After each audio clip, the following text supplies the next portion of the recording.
Hello and welcome to Pant commerce classes.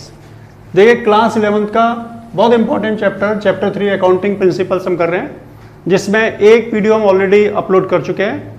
और अगर आपने वो वीडियो नहीं देखी है तो पहले तो उस वीडियो को आप देख लें प्लेलिस्ट में जाकर के, फिर इस वीडियो को देखें। देखिए जो लास्ट वीडियो थी उसमें हमने अकाउंटिंग कॉन्सेप्ट्स एंड अजम्पशंस के बारे में बात की थी। एजम्पशंस क्या होती हैं? एजम्पशंस होती हैं जो चीज़ हम मान लेते हैं कि ऐसा है और फिर उसके अकॉर्डिंग हम एक्ट करते हैं, उसके हिसाब से काम करते हैं। जैसे हमने मान लिया कि बिजनेस बहुत लंबे समय तक चलेगा तो उसी हिसाब से हमने अकाउंटिंग बनाई। लेकिन प्रिंसिपल्स क्या है? प्रिंसिपल में माना कुछ नहीं आता। Principles are rules. ये रूल्स है, principle are set of rules. ये रूल्स का सेट है जिसको आपको यूज करना पड़ता है अकाउंट बनाने में। Accounting principles are the rules to be followed by each business house while preparing account. यानी कि अकाउंटिंग प्रिंसिपल्स वो रूल्स हैं जो हर बिजनेस हाउस को अकाउंट बनाते समय यूज करने पड़ते हैं। They determine how accounts are to be prepared. ये डिटरमिन करते हैं, इस बात को डिसाइड करते हैं कि अकाउंट कैसे आप बनाए जाएंगे, किस तरह से अकाउंट आपके बनेंगे। तो देखिए कुछ इंपॉर्टेंट प्रिंसिपल्स हमने लिख के रखे हुए हैं। 6 प्रिंसिपल आज आपको एक्सप्लेन करके दिखाएंगे, बताएंगे इसके बारे में। तो पहला प्रिंसिपल आता है बिजनेस एंटिटी प्रिंसिपल। देखिए बिजनेस एंटिटी प्रिंसिपल, एंटिटी का मतलब होता है पहचान या आइडेंटिटी। इसको बिजनेस एंटिटी प्रिंसिपल या डिस्टिंक्ट एंटिटी प्रिंसिपल भी बोलते हैं। इसका मतलब है कि business has its own identity independent of its owner. Business की अपनी एक खुद की पहचान होती है, अपने ओनर से अलग, ओनर से सेपरेट अलग अपनी एक पहचान होती है बिजनेस की। यानी कि बिजनेस की एक लीगल आइडेंटिटी है, एक कानूनी पहचान है। बिजनेस अपने नाम से एसेट खरीद सकता है, बिजनेस अपने नाम से किसी के ऊपर केस फाइल कर सकता है, बिजनेस के ऊपर भी केस फाइल हो सकता है। और इसी के कारण से कि बिजनेस की अपनी अलग पहचान है ओनर से, business records transaction even with the owner. Owner के साथ किए गए ट्रांजैक्शन को बिजनेस रिकॉर्ड करता है। जो पैसा बिजनेस में ओनर इन्वेस्ट करता है that is called capital.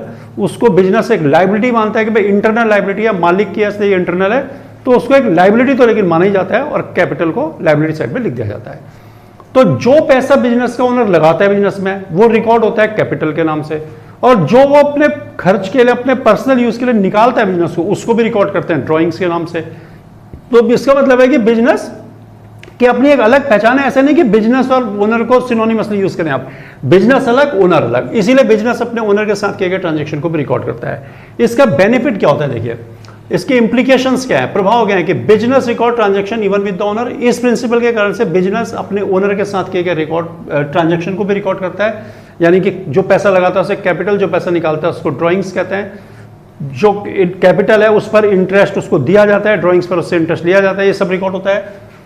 True and fair picture of the business reveals, और बिजनेस की सही पिक्चर रिवील होती है, पता चलती है। अब मान लीजिए कि बिजनेस को अच्छा खासा प्रॉफिट हो रहा है और लेकिन बिजनेस जो है अपने ओनर के साथ किए गए ट्रांजैक्शन को रिकॉर्ड नहीं करता। सपोज 10 लाख रुपीस प्रॉफिट हुआ, उसमें से बिजनेस के ओनर ने 7 लाख रुपीस विड्रॉ कर लिए बीच में धीरे धीरे करके पर्सनल यूज के लिए, उसको रिकॉर्ड ही नहीं किया।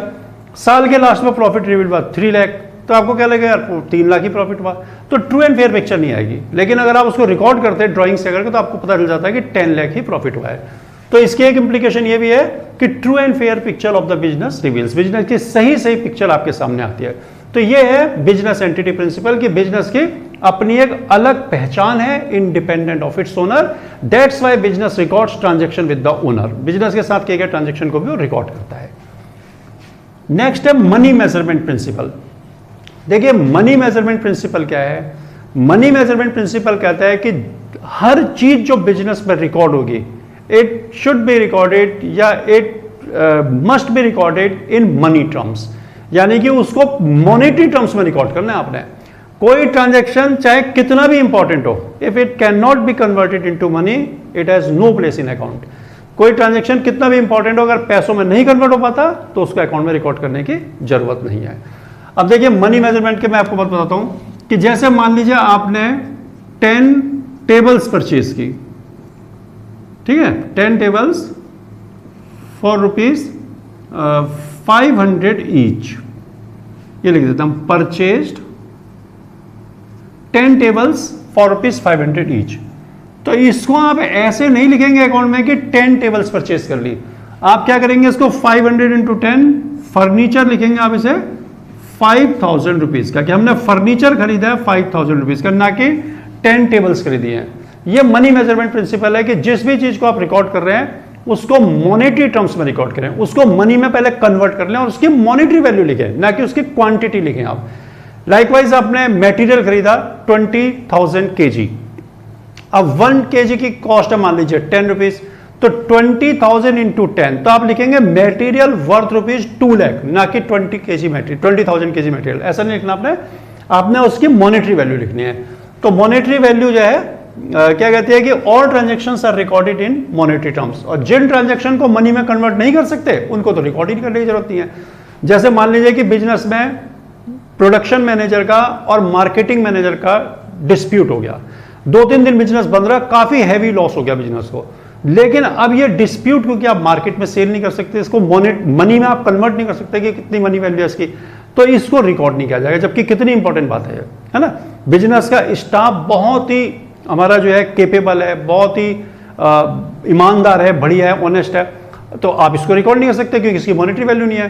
तो ये बिजनेस में एक ध्यान रखने की बात कि मनी मेजरमेंट प्रिंसिपल का मतलब है कि वही चीज बिजनेस में रिकॉर्ड हो सकती है जिसको मनी में कन्वर्ट किया जा सकता है, यानी कि हर चीज को रिकॉर्ड करने से पहले मनी में कन्वर्ट करिए।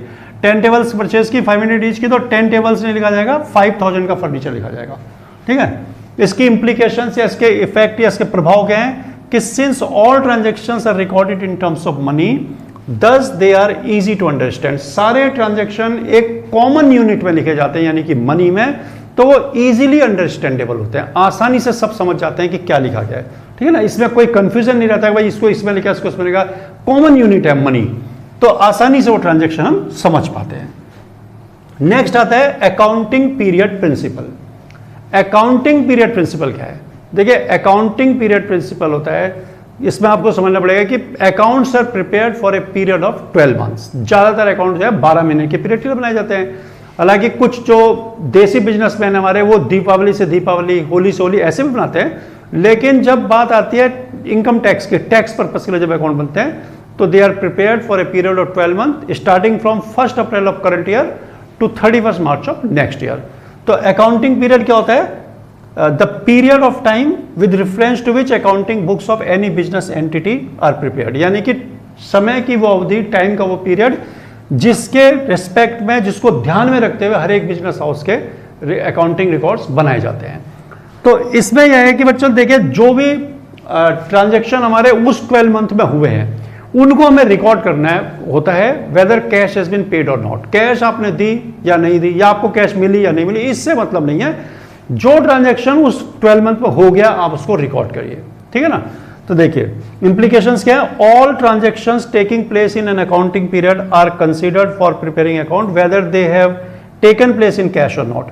जितने भी ट्रांजैक्शन उस अकाउंटिंग पीरियड में, यानी कि अगर हम इनकम टैक्स के पॉइंट ऑफ व्यू से बात करें तो 1 April of this year to 31 March of next year तक जो भी ट्रांजैक्शन हुए हैं वो सभी हमको रिकॉर्ड कर लेने चाहिए, चाहे उनके लिए कैश सेटलमेंट हुआ हो चाहे ना हुआ हो। और दूसरा ये भी है कि prepaid expenses, outstanding expenses, accrued income, unearned income comes into existence. इसी प्रिंसिपल के कारण से प्रीपेड एक्सपेंसेस और एक्रूड एक्सपेंसेस आपके एग्जिस्टेंस में आते हैं। देखिए पीरियड है 12 मंथ का, 31 मार्च को क्लोज होना है और आपने रेंट देते मान लीजिए 1000 पर मंथ, तो आपने रेंट 14,000 दे दिया, तो 2,000 रुपीज आपका जो रेंट है वो प्रीपेड हो गया आपने। अब देखिए इसी पीरियड में दे दिया आपने, लेकिन क्योंकि वो रिलेटेड टू नेक्स्ट पीरियड है ना, तो प्रीपेड हो गया, उसको लेस कर देगा, उसको हटा दिया जाएगा। और अगर आपने बाय द वे सपोज उसको 10 मंथ कह दिया है तो आपने पेमेंट भी नहीं किया है, लेकिन वो क्योंकि ड्यू हुआ है, क्योंकि इस साल आपने उसको यूज कर लिया बिल्डिंग को, तो वो आपको जोड़ना पड़ेगा आउटस्टैंडिंग मान करके। तो इसी के वजह से आपके प्रीपेड एक्सपेंसेस और आउटस्टैंडिंग एक्सपेंसेस एग्जिस्टेंस में आते हैं, यानी कि आप 12 मंथ से ज्यादा अगर खर्चा कर देते हैं तो वो प्रीपेड हो जाता है, और 12 मंथ का जो ड्यू एक्सपेंडिचर है वो उसमें से कुछ नहीं खर्च किया है, कुछ मतलब पेमेंट नहीं किया है, एक्सपेंड तो हो चुका है, एक्सपेंसिव खर्च नहीं, आपने पेमेंट नहीं किया है, तो वो आपका आउटस्टैंडिंग हो जाता है। और इन्हीं को अगर रिवर्स कर दें खर्चों को, और तो वो एक्रूड इनकम और आपका अनअर्न्ड इनकम बन जाती है। एक्रूड इनकम क्या है कि अगर किसी ने आपको पेमेंट करना था, वो आपने अर्न कर लिया, आपने गुड्स डिलीवर कर दी या आपने सर्विस रेंडर कर दी, लेकिन आपको पेमेंट मिला नहीं है, तो वो आपकी एक्रूड इनकम हो जाती है, income earn but not received. और अनअर्न क्या हो जाती है कि आपको एडवांस नहीं मिल गई है, जैसे प्रीपेड, तो उसको रिवर्स कर लो कि आपने किसी को प्रीपेड कर दिया तो वो आपको जिस तरह से आपके लिए एसेट है, ऐसे अनअर्न जो है आपने अभी कमाया भी नहीं है लेकिन आपको मिल गया, आपने अभी काम नहीं किया, आपको मिल गया, तो उसको अनअर्न इनकम बोलते हैं, क्योंकि वो इस पीरियड की नहीं, आप काम तो आगे जाकर के करेंगे। तो ये आपका इंप्लीकेशन होती है इसकी अकाउंटिंग पीरियड प्रिंसिपल की, और इसी की वजह से प्रीपेड एक्सपेंसेस, आउटस्टैंडिंग एक्सपेंसेस, और इन्हीं को अगर रिवर्स कर दें इनकम में ले आए तो एक्रूड इनकम और अनअर्न इनकम एग्जिस्टेंस में आ जाती है। देखिए नेक्स्ट आता है full disclosure principle. Full disclosure principle कहता है कि जितनी भी इंफॉर्मेशन सिग्निफिकेंट नेचर की है वो सभी आपको डिस्क्लोज कर दी चाहिए, यानी कि आपको शो कर देनी चाहिए अकाउंटिंग में। देखिए it advocates to disclose all necessary information so that interested parties can take informed decision. जो भी इंफॉर्मेशन इंपॉर्टेंट है, जो भी इंफॉर्मेशन सिग्निफिकेंट है, and it can impact the decision of the user of account, जो accounting के user के decision को इंपैक्ट कर सकती है, उसको आपको अकाउंट में शो करना चाहिए। लेकिन अब बात यह आती है कि कई इंफॉर्मेशन ऐसी होती हैं कि जो अकाउंटिंग रिकॉर्ड में नहीं रहती हैं, जिनको आप अकाउंट बनाते समय रिकॉर्ड नहीं करते हैं, लेकिन अगर वो इंपॉर्टेंट हैं तो आपको उनको as a footnote financial statement के साथ देना चाहिए। देखिए इसके इंप्लीकेशन बताता हूं आपको। Facts that were not recorded in financial statement but are important are disclosed as a footnote, यानी कि ऐसे फैक्ट जो कि रिकॉर्ड तो नहीं किए गए फाइनेंशियल स्टेटमेंट में लेकिन वो इंपॉर्टेंट है काफी, तो उनको आपको as a footnote disclose करना चाहिए। जैसे कि कंटिंजेंट लायबिलिटी। देखिए कंटिंजेंट लायबिलिटी क्या होती है कि आपके ऊपर कोई लायबिलिटी किसी इवेंट की हैपनिंग पर अगर अराइज होने वाली है तो उसको कंटिंजेंट लायबिलिटी बोलते हैं। लेकिन हो सकता है कि वो अराइज हो और हो सकता है कि ना हो अराइज। जैसे कि आपने कोई हैवी नेचर की कंटिंजेंट लायबिलिटी है, किसी से आपने बिल लिया था, मान लीजिए 50 लाख रुपीस का या 10 लाख या 20 लाख रुपीस का, और वो आपने बैंक से पैसा ले रखा है। अगर वो बिल डिसऑनर हो गया तो आपको देना पड़ेगा, अब क्योंकि काफी ज्यादा अमाउंट है तो आपको उसको डिस्क्लोज कर देना चाहिए कि contingent liability for bill discounted but not matured rupees 10 lakh rupees. ठीक है ना। इसी तरह से आपने डेप्रिसिएशन प्रोवाइड करने के मेथड चेंज कर दिया है, आप स्ट्रेट लाइन से रिटर्न डाउन में आ गए हैं या उल्टा चेंज हो गया रिटर्न डाउन से एसएलएम में, तो वो आपको बता देना चाहिए। आपने स्टॉक के वैल्यूएशन का मेथड चेंज कर दिया है, मार्केट वैल्यू पे रिकॉर्ड करते थे आप कॉस्ट पे कर रहे हैं, या कॉस्ट पे करते थे तो मार्केट में कर रहे हैं, तो ये सब बातें आपको डिस्क्लोज करनी चाहिए एज ए फुट नोट। तो ये आपका प्रिंसिपल होता है फुल डिस्क्लोजर प्रिंसिपल। देखिए अब फिफ्थ प्रिंसिपल हमने जो आज लिया हो गया मैटीरियलिटी principal.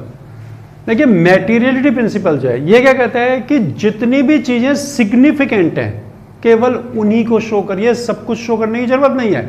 It means materiality principle is complete contrast to the principle of full disclosure principle. ये कहता है सब कुछ शो करिए। देखिए क्या, it advocates to disclose all necessary information, ये कहता है सब कुछ शो करिए। ये क्या कहता है, this principle suggest that if an information is not significant and is not expected to affect decision of users of account it need not to be shown in account. ये कहता है कि जो इंफॉर्मेशन नेसेसरी नहीं है, जो information जरूरी नहीं है, जिससे किसी यूजर के डिसीजन के इंपैक्टेड होने की कोई संभावना खास नहीं है, उसको शो करने की कोई जरूरत नहीं है। तो यानी कि फुल डिस्क्लोजर प्रिंसिपल का कंट्रास्ट है, उससे अपोजिट है। वो कहता है सब कुछ शो करिए, ये कहता है नहीं, सब कुछ शो करने की क्या जरूरत है, जो इंपॉर्टेंट है उसे ही शो करिए। तो जो इंफॉर्मेशन सिग्निफिकेंट नहीं हो उसको शो मत करिए। लेकिन अब कौन सी इंफॉर्मेशन सिग्निफिकेंट है कौन सी नहीं है, ये डिसाइड करना अकाउंटेंट का काम है। देखिए एक छोटा बिजनेस है और 50,000 रुपीज का लूज टूल्स है, तो loose tool of rupees 50,000 is very important for a small business. छोटे बिजनेस में तो बड़ा इंपॉर्टेंट है, लेकिन अगर कोई बिजनेस बहुत बड़ा है जिसका करोड़ों रुपए में टर्नओवर है, उसके लिए 50,000 रुपीज कोई खास बड़ी बात नहीं है। तो अब ये आपको डिसाइड करना पड़ेगा कि कौन सी इंफॉर्मेशन सिग्निफिकेंट है, कौन सी इंफॉर्मेशन इनसिग्निफिकेंट है। ठीक है ना।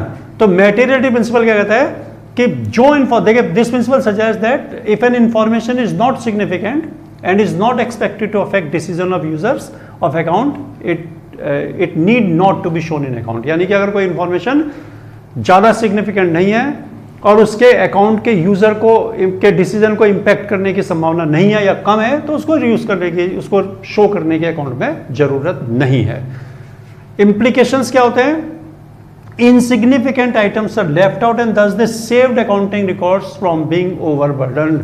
फालतू की जो इंफॉर्मेशंस हैं, फालतू की जो फैक्ट्स हैं, उनको अगर आप नहीं लिखेंगे, इनसिग्निफिकेंट फैक्ट्स को नहीं लिखेंगे, तो क्या होगा कि अकाउंटिंग रिकॉर्ड्स ओवरबर्डन होने से बच जाएंगे, नहीं तो बहुत ज्यादा ओवरबर्डन हो जाएंगे अकाउंटिंग रिकॉर्ड्स। तो ये मैटीरियलिटी प्रिंसिपल है, जो कि बिल्कुल कंप्लीट कंट्रास्ट होता है फुल डिस्क्लोजर का। लेकिन आपको डिसाइड करना पड़ेगा कि क्या चीज मैटीरियल है, क्या चीज नहीं है, वो देखना पड़ेगा। जो आइटम है उसका क्या नेचर है, उसकी क्या वैल्यू है, और बिजनेस के नेचर के हिसाब से कि बिजनेस के लिए वो सिग्निफिकेंट है या नहीं है। नेक्स्ट आता है कंजर्वेटिज्म या प्रूडेंस प्रिंसिपल। देखिए, conservatism principle is based on playing safe. ये क्या है कि based on the policy of playing safe, यानी कि आप सुरक्षित चलिए। Record all expected losses but expected gains are not recorded till they realise. यानी कि जितने भी अनुमानित नुकसान होने की संभावना है, यानी कि जितना भी आपको लॉस होने की फ्यूचर में संभावना है, वो सब आप रिकॉर्ड कर लें। लेकिन जितने भी एक्सपेक्टेड गेन्स हैं, they are not recorded till they realise. जब तक वो मिल ना जाए उनको रिकॉर्ड करने की जरूरत नहीं है। यानी कि don't count your chicken before the hatch. ये सिंपल से इस बात पर है कि आप सेफ चलिए, नुकसान होने की संभावना है तो अनडाउटेडली उसको आप प्रोवाइड कर लीजिए। लेकिन अगर आपको कोई एक्सपेक्टेड गेन है, फ्यूचर में प्रॉफिट होने की संभावना है, तो उसके लिए आप वेट करिए, जब हो जाए तभी रिकॉर्ड करिए उसको। तो ये होता है प्रूडेंस प्रिंसिपल। तो इसमें देखिए क्या कहा जाता है एग्जांपल में इसके, जो एक्सपेक्टेड लॉस के बारे में होती है कि provision for bad and doubtful डेब्ट। यानी कि आपने क्रेडिट में गुड्स बेची है, तो वो वहां पर आपका बैड डेप्ट हो सकता है या कोई डाउटफुल डेप्ट हो सकता है, तो उसके लिए प्रोविजन करके चलिए बैड एंड डाउटफुल डेप्ट के लिए, कि हमने 4 लाख रुपीज की सेल की या 5 लाख रुपीज की सेल की क्रेडिट में, तो 2% प्रोविजन बना लेते हैं। तो उसका 5 लाख का गया तो 10,000 रुपीज आप provision for bad and doubtful डेप्ट कर लें। ये इसमें है कि अगर नुकसान हो गया तो यहां से कवर होगा। प्रोविजन फॉर कंटिजेंट लायबिलिटी, आपके ऊपर कोई लायबिलिटी किसी इवेंट की हैपनिंग पर आ सकती है, भले ही ना आए, लेकिन आप उसके लिए थोड़ा प्रोविजन करके चल रहे हैं। Recording asset at lower value than the market, recording of asset at lower value than the market value. जो मार्केट वैल्यू है एसेट की, उसको उससे कम पर रिकॉर्ड करिए आप, ठीक है। Stocks are recorded at lower of cost और मार्केट वैल्यू। स्टॉक कॉस्ट में और मार्केट वैल्यू में जो कम, उस पर रिकॉर्ड करिए। अगर कॉस्ट 10,000 है, मार्केट वैल्यू 18,000 या 15,000, तो आप कॉस्ट पे करिए। लेकिन कॉस्ट 10 और मार्केट वैल्यू 8 है, तो आप 8 पर करिए। जो दोनों में कम, उस पर रिकॉर्ड कर लीजिए, ठीक है। तो ये इसका जो है प्रूडेंस प्रिंसिपल का या कंजर्वेटिज्म प्रिंसिपल का क्राइटेरिया रिकॉर्ड करने का, कि आप जितने भी एक्सपेक्टेड लॉसेज हैं उनके लिए प्रोविजन कर लो, लेकिन जितने भी एक्सपेक्टेड गेन्स हैं उनको आप अभी बिल्कुल भी रिकॉर्ड ना करें जब तक कि वो हो ना जाए। इंप्लीकेशन क्या है? देखिए, इसकी इंप्लीकेशन है कि इसको बहुत कॉशियसली यूज करना चाहिए। इफ नॉट रिकॉर्डेड प्रॉपरली, अगर आपने इसको ढंग से यूज नहीं किया, प्रॉपरली यूज नहीं किया है, तो income statement will show lesser profit than the actual. तो जितना प्रॉफिट आपका एक्चुअली मिला उससे कम प्रॉफिट दिखाएगा इनकम स्टेटमेंट आपका। यानी कि प्रॉफिट एंड लॉस, अगर आपको प्रॉफिट 5 लाख हो रहा है तो 2 लाख 3 लाख ही दिखा देगा, है ना। तो इन्वेस्टर भी इससे जो है थोड़ा सा परेशान हो सकते हैं कि यार प्रॉफिट नहीं हो रहा, हम इसमें लगे रहे बिजनेस में या निकालने पे अपना, तो ये एक परेशानी हो सकती है। Position statement will show assets and liabilities incorrectly. जो आपकी पोजीशन स्टेटमेंट यानी कि बैलेंस शीट है, वो आपके एसेट लायबिलिटी की पोजीशन को इनकरेक्टली दिखा सकती है। यानी कि एसेट्स को lower than the original price या एक्चुअल प्राइस, और liabilities are higher than the actual value. Liabilities को ज्यादा दिखा सकती है एक्चुअल से, एसेट को कम दिखा सकती है एक्चुअल से।